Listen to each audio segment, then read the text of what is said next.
from yesterday. You are? Yeah, they're not me.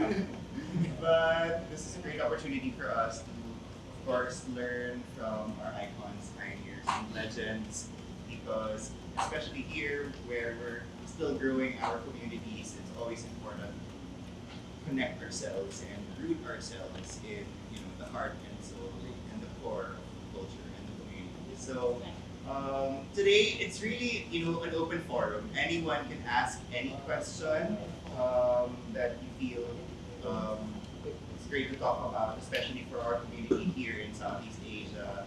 Um, yeah, that's it. Thank you for coming, but maybe to get the ball rolling, um, the first question we have for everyone is, what does ballroom mean to you? So we can start with that, and then we can go forward, and you can ask your questions. Just raise your hands. Let's be mindful of everybody else around you, so that everyone can get an opportunity to ask their questions, and we can learn as much as we can in these next few hours. All right? Good. We're good. Yes. So on that note, let's begin. Mother Juliet, would you like to begin with what does ballroom mean to you? Oh, like yesterday, family. And his family, chosen family. As I stated very much, my blood family is not, they're not behaving. So as a man, understanding that it's me first, and I have to protect my inner energy, I found the chosen family. And what's great is that I can actually choose who I want to spend the rest of my life with in a positive manner. You can't do that with a mother and father that has some form of toxic energy. You can kind of fix that within your chosen family. And like, this is the rules because I want to be healthy with you. So it's always been about where's my family.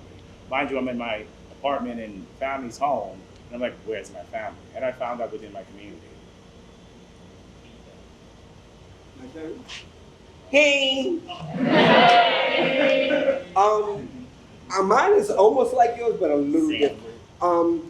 I'm from a huge family, and my family always accepted my whole life and the community as well.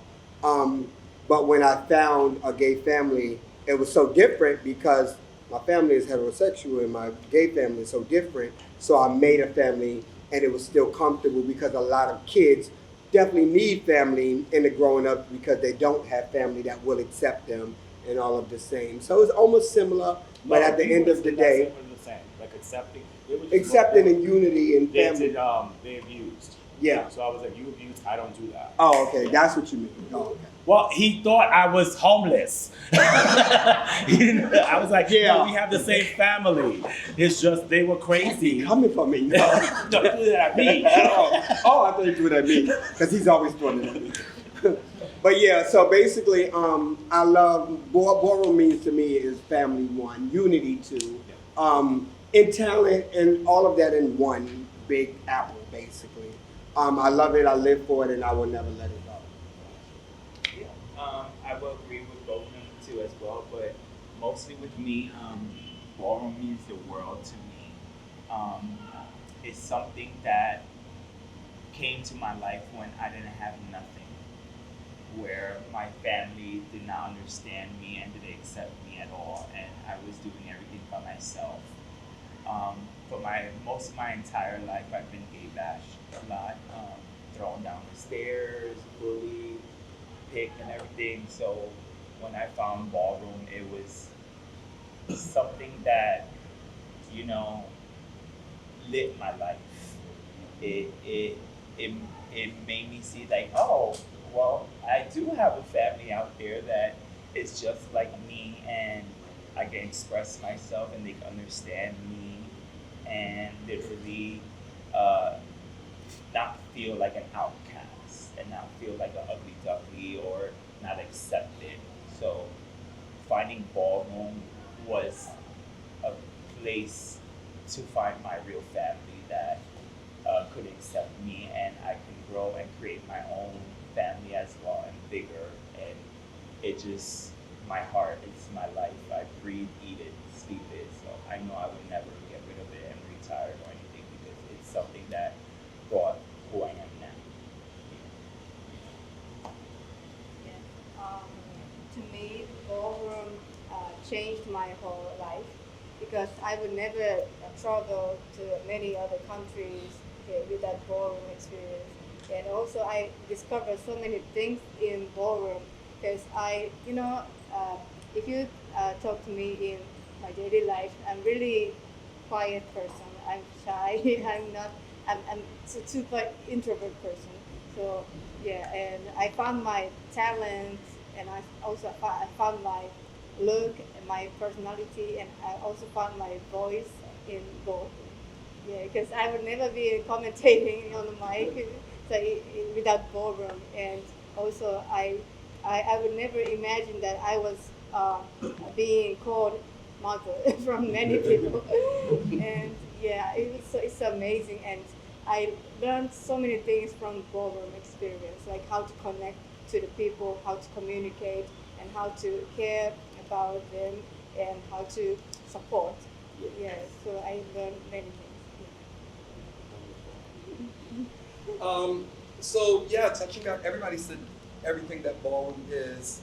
You know, in the past, it was about building a family, being in a part of a community that made you feel worthy, that let you know that it was an opportunity to come to a space to be everything that you know inside of you that you could have been, but because of how the world is, you couldn't be. But then you come into these doors and you become that. And back then, people looked at it as our community wasn't looked on, as the greatest. When you were in ballroom in the '90s, and the rest of the other gays that was in ballroom, they looked at us like, oh, these bitches, all they do is fight and argue and steal, and they're living in a fantasy world. And then now you come into this world where that world we were living in, what they didn't realize we were doing, we're culture shifters. That's what ballroom is. There are influencers, we are cultural influencers. We are influencing culture. Ballroom now is a liberation of queer artistic freedom. You are liberated, you are free to be queer, to practice and put your best foot forward and live the dream, live who you are supposed to be. Everything that you wanted to be, you can be now through the lenses of ballroom, and there's no pretend about it. Y'all all know, whether you just walked your first ball yesterday, there was nothing about it that was fake or pretend. And it's just as hard, and it's just as you have to put just as much into it as if you wanted to be a basketball player, a soccer player. It's art, it's athletic, it's fashion, it's dance, it's culture, and it's history. So all that wrapped up to me, ballroom is our world, our universe. Fuck the world.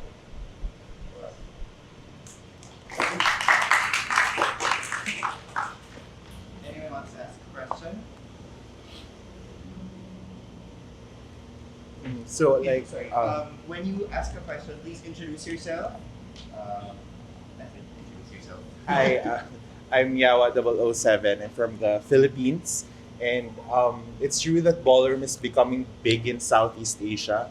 And as someone who likes watching TikTok videos, Instagram, we see a lot of people trying to appropriate or try to talk about our culture but are not from our culture. So I just wanna ask, like, how were you able to deal with those types of groups in the past, and how can we deal with them in our community, especially that we are becoming big right now? Because I feel like we also have the responsibility to protect our culture and to advocate for it. So we want to know what you can say about it. I could definitely answer that. A lot of people always say to me, ever since, Pose and Legendary, and Andre can tell you, from our first awards ball, I grabbed the microphone and I said, before I die, I'm going to take ballroom to Madison Square Garden, which is our big, arena, our theater. Right, Andre? In the '90s, I was saying this because when I first stepped into the scene and seen what we can do and the magic and the entertainment that we bring to the table, I dare to dream, And so now when we see that Pose and Legendary and every artist wants to use ballroom girls, everybody wants to do it. Every time somebody wants to make something hot, they call bringing the Vogers, right? And it's up to you as people who are vanguards of the culture to make sure that if they are going to use ballroom, A, you don't get the minimum pay. B, it's authentic to everything that you know. It don't matter who the boss is. If they want to call the dip a shablam, you tell them no. Let me tell you, I did a big commercial for RuPaul's Drag Race for Burger King. And I wrote the commercial, I wrote the lyrics, and I casted the commercial. And in my chant for the commercial, there's a part where I said shawam on purpose. Because we all know on RuPaul's Drag Race, they use the word shablam, shablam, shablam. And we've been fighting with them since the show's been on. And I remember turning to my agent when I sent in the demo for the music. They had to approve it. And I turned to my agent and I said, if they call back and said, for me to change the word to shablam, I'm not doing it. The deal is off. And they didn't. But that's how much I was prepared to walk away, because shablam is not our word. Shawam is my word. So hold them to the ground on respecting what we've done, because we're not faking here. Going to practices, making your clothes, dealing with your house mother and your house father or your founder. It's not easy. So do not let them just walk over you. Stick for what you know and know what you know. And if what you don't know, find out from the ones who do know. And then you also have to be careful too, is there are people who are in ballroom who may not have been anything from the past, but then now they're coming to a different space, into your space, and they're gonna sell you a dream. Know who's authentic and know who's not. It's okay to be respectful to somebody's legacy or what they think their story is, but there is true people who come from the mouths of ballroom. There are people who are original vampires of the scene who drank from the bloods of the first ones. If I was to put it that way. So the more you know, the easier you can protect yourself from anybody taking the culture or trying to run with it. And we do live in a space now too where, if a bitch dance tries it, you can get on and call them out. Yeah. That's it. I definitely agree too as well. Standing up for yourself a lot in your community, speaking up, putting your foot down in a professional way too at times. But if you have to get out of line because they're getting out of line, you can always meet them in their level too as well, because you know more and you actually are involved. You have those who haven't been walking ballroom or just come and spectate and all that stuff, and they say a lot, but it's like, how can you say so much and you don't even walk it or even step foot on that runway floor? So it's like, why are you opening your mouth? You should just mind your business and be a spectator too as well, especially if you're not contributing to the community everywhere in the world as well, like with funding, safe sex, all these kind of things, shelters and school and knowledge, things like that. In general, the world and people who don't like what we do in our community is always going to have something to say, especially those that see us achieving and rising and everything and different and unique. They're always going to have something to say because they're bitter, and you have to just step your foot down, and you will know the right person or know when it's the right time to speak up, and to speak up not only for you, but your whole community, because it's not just yours or yours, it's yours, it's all of ours, especially where it originally started from. So we take that and we follow the rules or set up, but it's okay for us to branch out and learn and do different categories and stuff like that, as long as it makes sense, for these individuals, non-binary or etc. like that, to walk it and have a platform to walk it, because there are a lot of people that feel like there's not categories or things like that for them to walk it. So then they start getting rowdy and self-defense or things like that, and they don't really understand it instead of just approaching it in a professional way, But I would say just speaking up and putting your foot down, because you don't want nobody to run all over you. Even if you have less of experience, you want to be able to be an advocate for your whole community, and that would set the bar for your whole community and a lot of people and how they see you too as well. I want to add one thing to that though.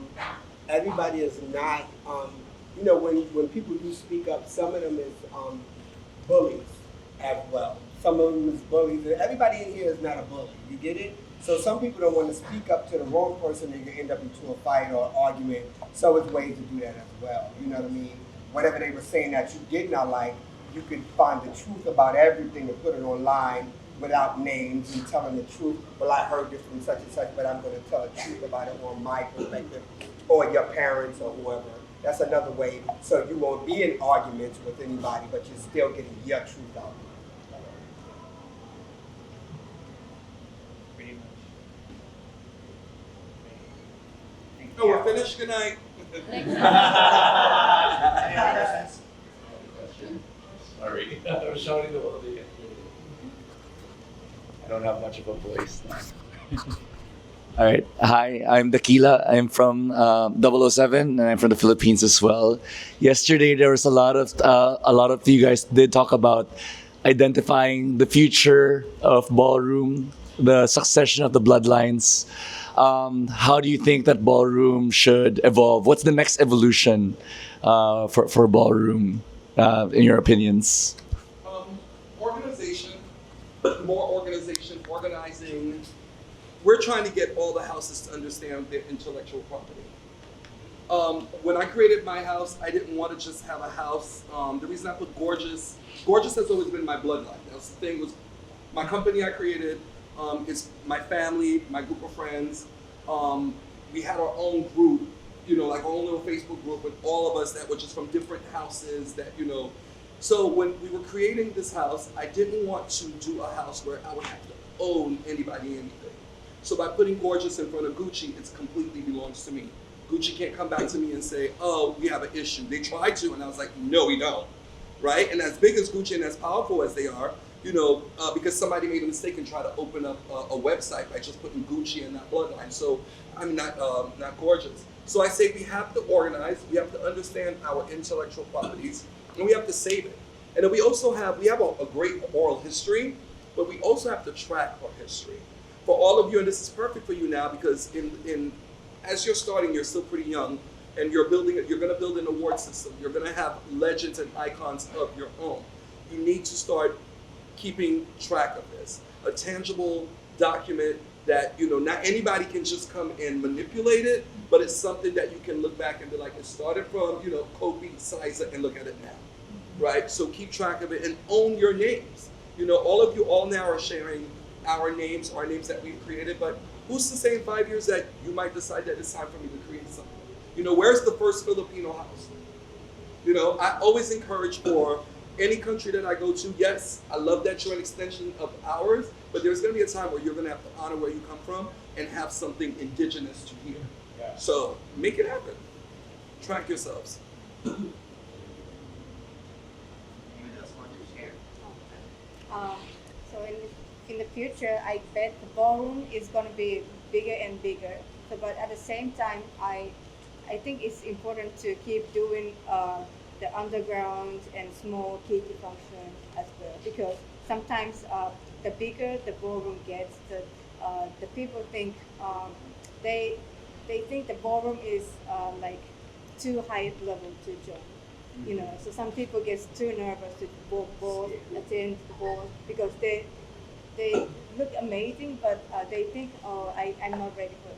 Yeah, so we have to keep doing small kitty functions for the younger generation, so that they can get involved into the ballroom, more.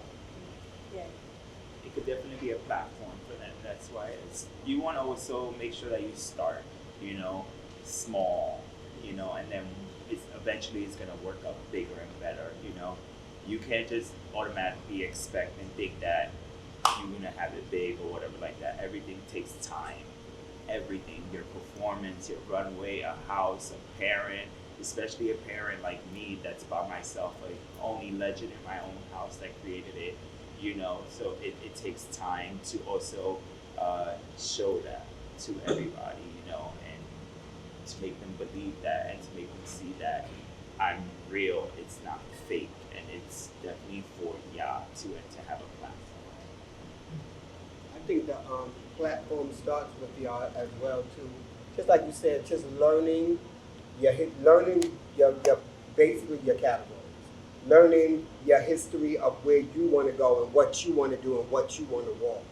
Once you do that and you get so comfortable into something, then try to move. You get it? Do not move when you're lost. If you do not know your field and you're not completely a legend, an icon, a pioneer, wherever, how could you lead other people? You get it? Somebody is still leading you. So basically learn your magic and sometimes either open your own or figure it out where you're at. But at the end of the day, you definitely need to be you and grow and learn your magic of where you're at.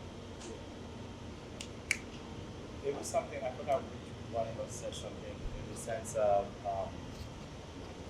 I don't remember if this was the question, but I think it was Jack who stated in the sense that you have to have your own essence in your own community as well, and don't let people. And that's what it's not Julian de la Blanca. It's your culture. I'm only in here. I'm a guest. Even though I'm founder, I'm a guest. I have to respect your culture. I have to ask questions as well, which I do. I'm like, how do you run this? How do you do drag? And I'm like, how do you feel comfortable doing it in your country? And that's when you know that someone is not trying to come into your country and completely control it. No, it's very much, I'm learning as well.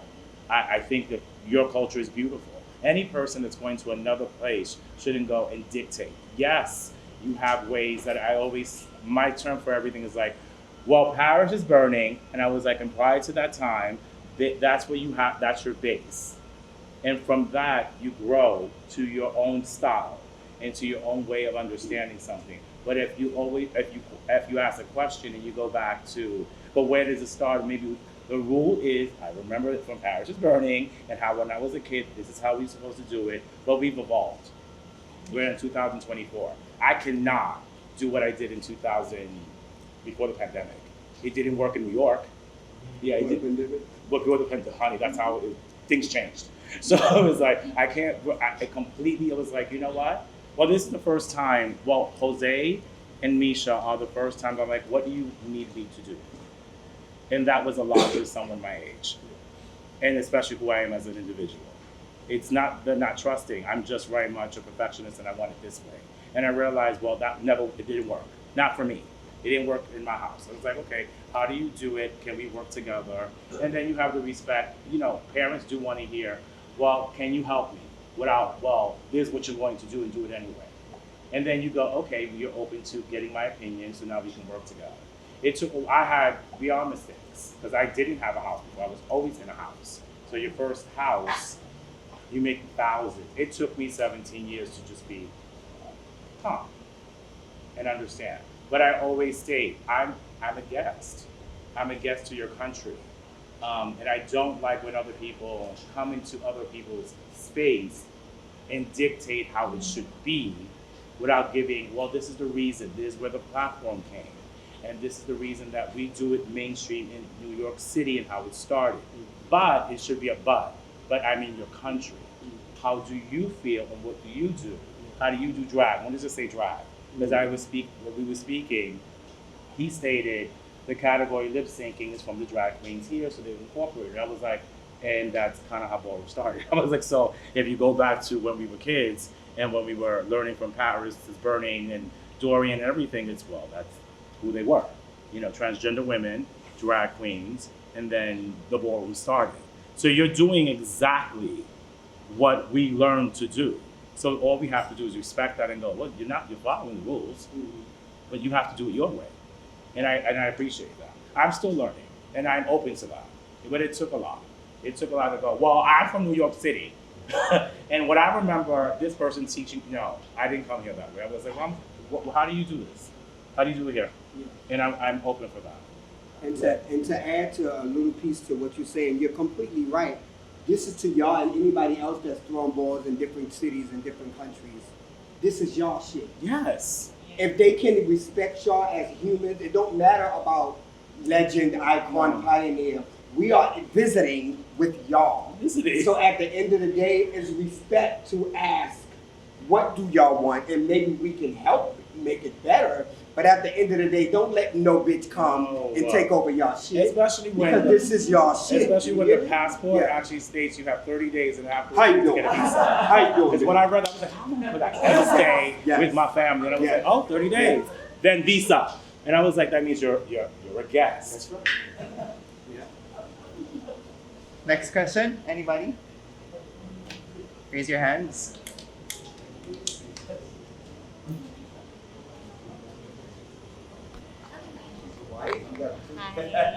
Hello, I'm Ella. Recently debuted as Ella La Beja from the Philippines, and it's just a fun question. Like, what was the first category you guys have ever walked? If you remember. Oh, I'm sorry. That doesn't mean. Oh no! No, I didn't mean that. shade. Oh, No shade. no. No shade.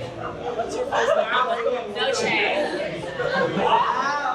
Now everybody gonna look at me like I flip on my head and I still can remember. Nah. My first category ever really walking was best dressed man. They didn't have it was actually best dressed spectator actually. They didn't have but it was called like man really. But that was my first because I didn't know I didn't want to Vogue at all. That was later, you know. Like Jack said, and everybody else know, I have the most categories in ballroom than anybody probably, and the most trophies. But my first category was best. I would say before the coming out, I was doing Master of the Elements. That was my first. My first grand prize was at DC when I was joining the House of Con and everything. And I walked Master of the Elements. I think it was Duck Walk. Like I told you, I love Duck Walk. So I did that. And I still have the trophy at home. It's like a whole statue woman. And that was something that changed my life right there. But I was nervous still. And then I would say mainstream ball, it would be like Vogue Femme when it got into that. Vogue Femme, Soft and Cunt, because I was trying to like round up that, you know, and get the groove and everything of Soft and Cunt to do dramatics. Like a lot of people, or in general, hearing, you know, information from Hector Extravagance and everybody, we saw the Butch Queens with light-skinned girls, you know, doing Soft and Cunt. And there wasn't very much dramatic girls out there light-skinned, so I wanted to like change that and like be the only light-skinned cha-cha girl, because I remember Jack, she called me, "Who's this cha-cha girl over here?" I do remember that, you know, and I definitely felt excited, you know, stepping. It was nervous, but I got chopped, of course, but like I was excited that it was a platform for me and everybody else to be able to express themselves, you know. And definitely that was like back in 2003 or 4 when I started doing that. Yeah. The first category I walked, right? My first category was female figure performance for $5,000. I guess you guys think I'm crazy, but okay. So the year I started to walk the ballroom was 2009, and I didn't know nothing about the rules. I didn't even know tens or tops, but I just okay. So that's when me and Andre connected. He told me that they have a major ball in Washington D.C. and you should walk this category, and that was film figure performance. But I didn't know it was cash prize $5,000. and you know my first walking experience was really irregular. It wasn't just regular tens or chops. We had to prepare production for tens. I didn't even know that. So, but they were preparing the props and like dress for me. So I remember we painted a huge box for me to get in like this, and but I didn't understand why we were making this. And plus, I didn't really understand English then. Yeah, So I didn't know about nothing, and I walked, and the audience, actually it wasn't even a regular judge, so the judging for the 10 was from audience. Yeah. So they had two flags, red and green. So if they think if they think it's 10s, they raise green one. If they think it's a chop, they raise red one. Yeah. So then when I walked, and I gave the DJ my CD with the ballroom music, and I asked them to play track number 2. But they played track number 1, and oh my God, I got panic, and I don't remember what I did, and the music stopped, and I was like, what happened? Yes, and I realized that I got jumped, and it was my first dance. So and yeah, it was my first walking experience. And in the same category, there were Naomi, Malaysia, Ebony, and Christina in the same category. Like Who won that category that night? Nobody actually. Nobody won the ball. Yeah, actually during the battle, somebody started to fight in the audience. So Right. so police came in and shut the ball down. Yeah, that was my first ball experience. But to add to that, Kobe was boo-hooing in the back. After she got chopped, she was crying. I was hugging her, trying to get rid of this shit. But look where she's at now. No. Before you go there, you gotta tell them what happened the next day. I forgot, remind me. So the next day of this ball, there was an aftermath. Yeah. And so again, she was very upset and we was like, oh my God, my heart is breaking for her. And I get to the ball and I was like, you walking tonight? She goes, yeah, I'm walking tonight. And I had a cocktail in my hand. I said, do you drink? She said, no. I said, here. Miss Singh finished my drink. The category started. When I tell you, this bitch went and she blew them all away. And she won grand prize the next night. It was 6 months later. No, it was the next day. No. The next day, you had the Rumble Bowl. The Rumble, yeah. But the next day, I couldn't make it to the category because I. Oh no, you did LSS, didn't you? Yeah, I just did. So who's LSS. losing their mind? Like you lost your hair. But the next ball I won my first grand prize. Yeah, at this ball.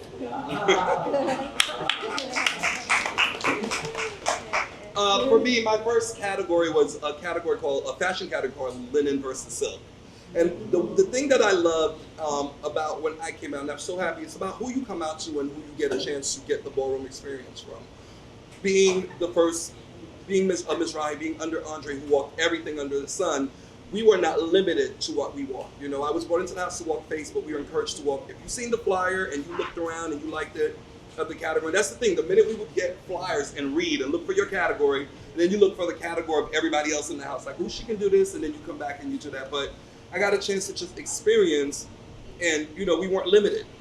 And that was the thing I loved. That's why I hate when people go into a house and the house tells them, you can't walk this. There's one person, I won't mention their name, right? They're an icon now, but they were in the house for a while and they were walking realness with a twist. And then after a while, they knew they couldn't do it anymore, so they wanted to start walking runway. And they would walk runway and they were getting chopped, And I remember telling their house told them, we don't want you walking this anymore. Then they left their house and joined Ms. Rahi, and I told them, walk runway. And what happened? This person started blazing runway, became a legend for it, and actually now is an icon for it.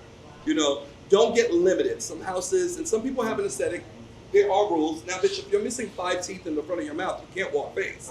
So if your house tells you not to walk face, that's legitimate, that's real. But don't get stuck into somebody saying, you can't, because at the end of the day, if you go out there and you get chopped, yeah, you're chopped under the house of whatever, but who deals with that chop? You more than anything. I'm never embarrassed for any of my kids to get chopped. And that was the difference between us two and other houses. Me and Andre, like, if you got chopped, all right, you work on it. And if you won, even better. You know what I'm saying? So don't limit yourselves to what somebody think your idea should be. You know, I had trans women who literally had to leave their house because when they wanted to transition, their house didn't see for them. How can you tell a woman she can't be a woman because she's in your house? So, walk. I